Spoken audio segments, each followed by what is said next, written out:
Nabulungan ang bagsak ng dalawang suspect na hinihinalang miyembro ng Sputnik Gang matapos masamsam mula dito sa ikinasang bypass operation sa Malate, Manila. Patrolwoman Abigail Rojas sa ulat. Arestado ang dalawang hinihinalang miyembro ng Sputnik Gang ng mga operatiba ng Station Drug Enforcement Unit ng Malate Police Station sa isang matagumpay na anti-illegal drug buy-bust operation na naganap bandang 1:35 ng madaling araw sa kahabaan ng Adriatico Street, Barangay 720 sa Malate, Manila. Kinilala ang mga suspect na sina alias CJ, 22 taong gulang at alias Jen, 25 taong gulang. Nasamsam mula sa mga suspect ang 4 na pakete ng hinihinalang shabu na may kabuoang bigat na 15 gramo at tinatayang halaga na 102,000 pesos based sa standard drug price.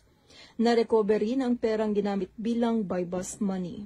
Sila ay kasalukuyang nakakulong sa detention facility ng Malate Police Station habang inihahanda ang kasong paglabag sa Sections 5 at 11, Article 2 ng Republic Act 9165 o Comprehensive Dangerous Drugs Act of 2002 na isasampa sa Manila City Prosecutor's Office para sa kanilang inquest proceedings. Mula dito sa Metro Manila, ako po ang inyong PNN correspondent, Police Corporal Abigail Rojas. Alagad ng batas, tagataguyod ng Balitang Pulis.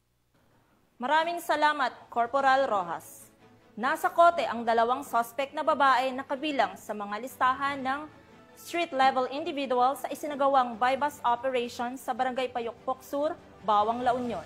Police Corporal J.R. Del Mendo, ibalita mo.